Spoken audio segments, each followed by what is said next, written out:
trying to get the bank to be fit for purpose for the next 30, 40 years. We have an 80-year legacy. We do an outstanding job. We have wonderful people who live in the most difficult circumstances with their families, bring subject matter expert to work, bring change. Last year, we put 120 billion to work across all our different parts of the institution. They are focused on everything from education to healthcare to infrastructure to whatever the causes in the world.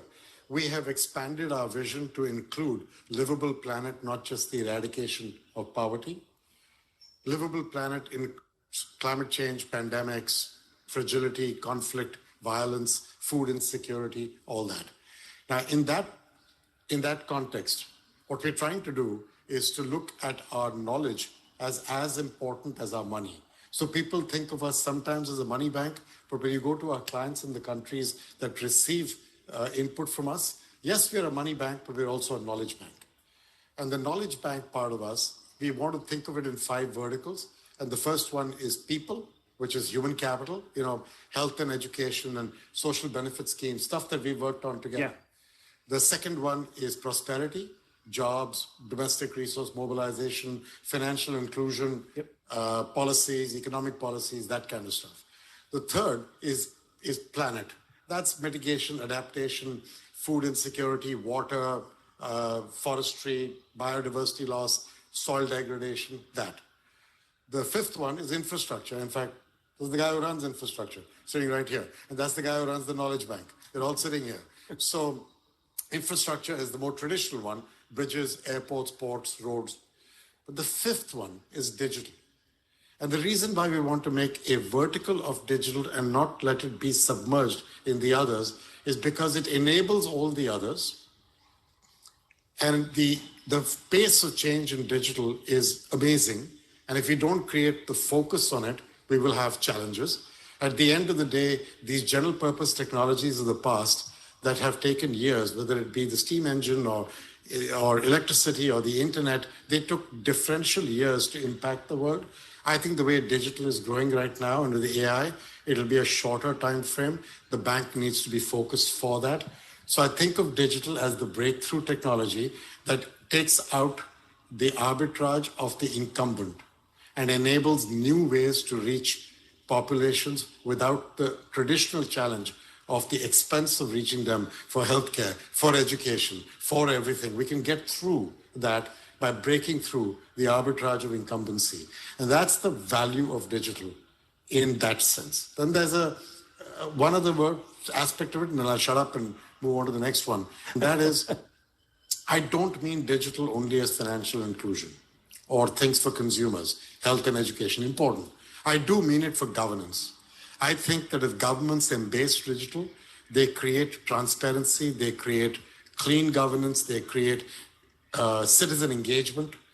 And I think that is a very important part of digital that we are keen to be a part of. And then, of course, there's the whole AI and data and how we work with that also inside this vertical. So this is going to be an important vertical for our bank for the next decades to come.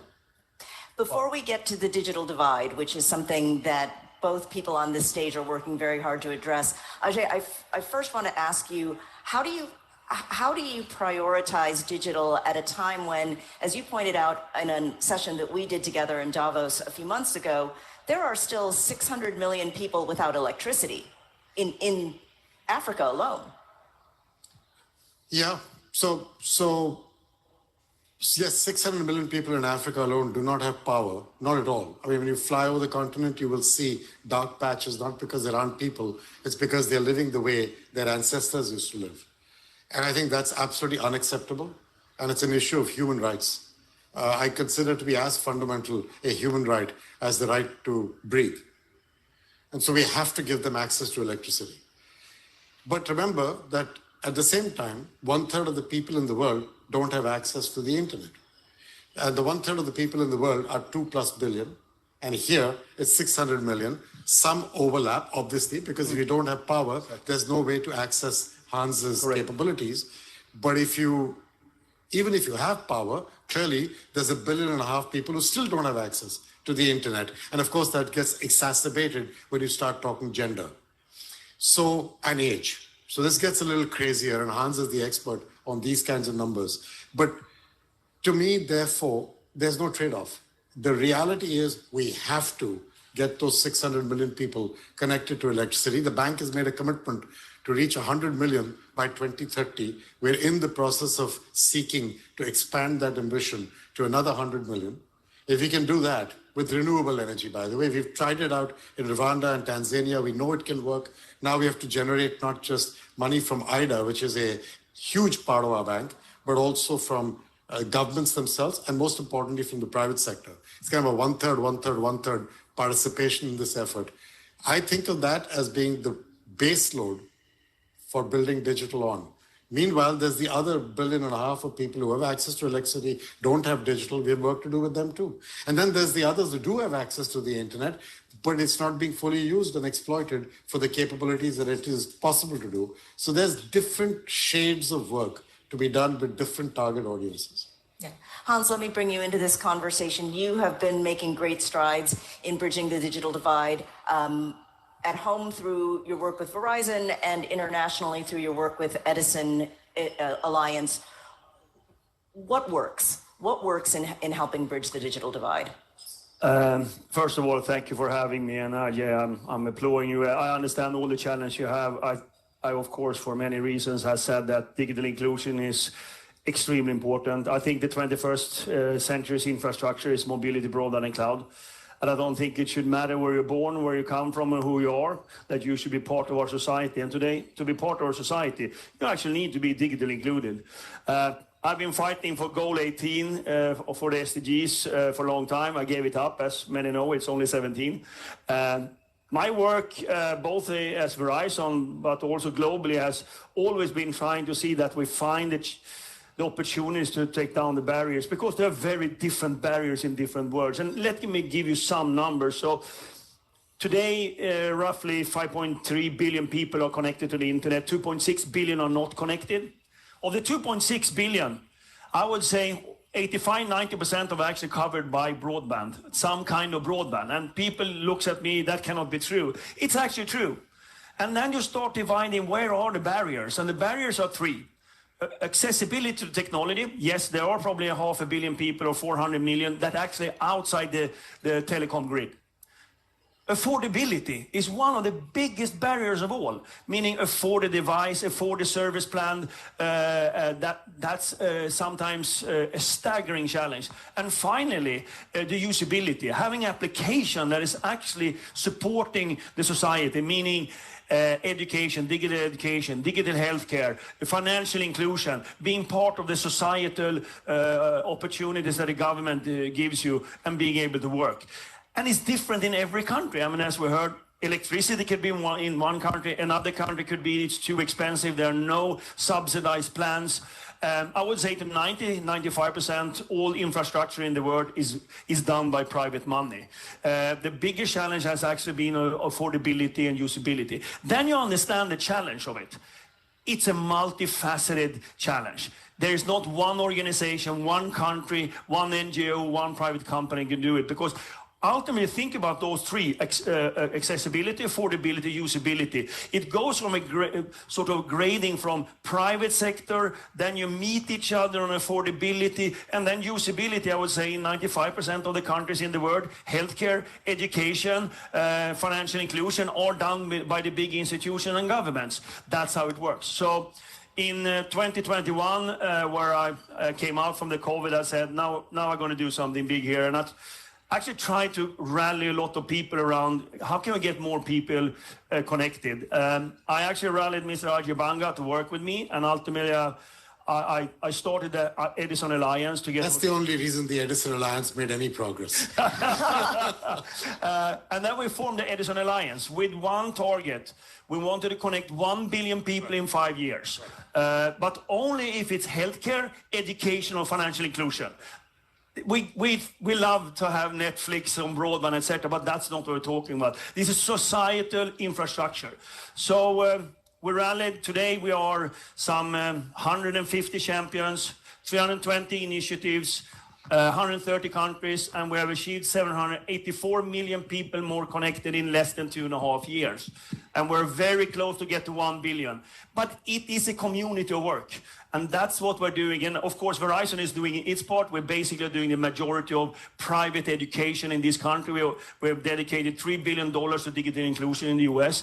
But ultimately, everyone can do something, but you need to come together as a community. So Ajay was leading the part of the financial inclusion.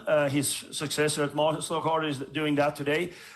So it's much about NGOs, countries, private sector together doing it. Very different challenge in every market, but God, this is so important for society. Steph, two things struck me on the Edison Alliance when the first meeting we had, he laid out two things, which he probably doesn't recall today, but they were facts. The first one was 1/3 of people don't have access to the internet. Actually, at that time, it was a little higher. It was a little higher. But what shook me was that only 1/3 of people in the least developed countries have access at all. So the same 1/3, depending on which prism you look at it from, is actually quite a scary number. Only 1/3 of people in the least developed countries have access, while globally, 1/3 do not have access. That's a very different 1/3. And it tells you about the digital divide, which actually surprised me. I didn't know that number. And the second part that he told me, which made a lot of sense to me, which I again did not know, was that only 500-600 million people at that time, now 400, were away from broadband infrastructure. I thought it was all about investment in broadband. And he explained to me that's actually not the case. It's actually affordability and accessibility, and then making the usability happen. This was our first meeting. And that's when I started figuring out that this was such an opportunity within our grasp. We have to double down on it, which is what he's trying to do.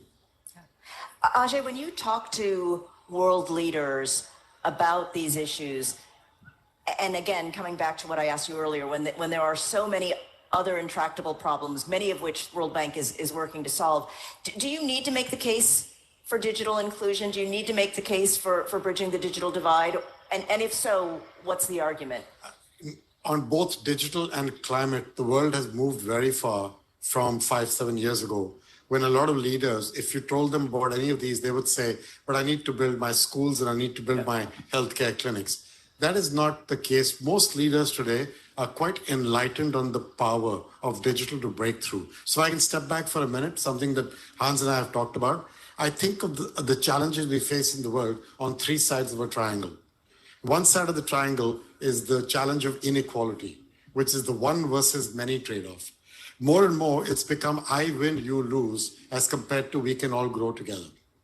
And I think that one versus many, it shows up in gender inequality, in religious inequality, in ethnic inequality, in sexual orientation, in just having the bad luck to be born on the wrong side of the tracks kind of inequality, which is what Hans was saying when he said very quickly at the beginning, it shouldn't matter where you were born or what you look like to get access. That is all how inequality shows up. It could show up in healthcare and education and financial access, but that's what it is. The second side of the triangle is the trade-off between humanity and nature, which now people are quite engaged on. The whole climate issue, forestry issue, biodiversity issue, the fact that for us to grow, we seem to have to destroy what we have. And that is a second side of the triangle. But the third side, which allows the two sides to not fall down under their own weight. This guy's an engineer. He will tell you that they will fall down. The reason they don't fall down is because the bottom is the hardest one to beat. And that's the trade-off between long-term and short-term. These are long-term problems. They need long-term money. The problem is most people, CEOs, are under, politicians are under pressure every quarter, are under pressure every 6 months, are under pressure every year or every 2-year cycle for elections or every 4-year cycle.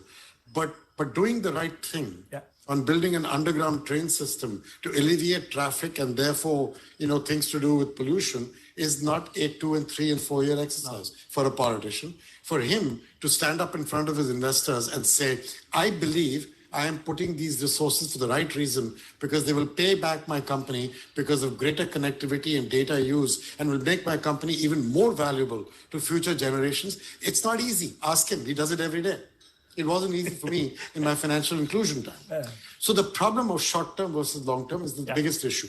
What is the two things that allow us to break through? One is technology and digital. it breaks through all this. All this. And the second is a sense of crisis. So a sense of crisis is your best friend. Never let a crisis go waste. A sense of crisis is your best friend in getting people to agree to tackle this triangle along with the enabling tool of technology. And the biggest headroom is geopolitics and fractionizing of the global order.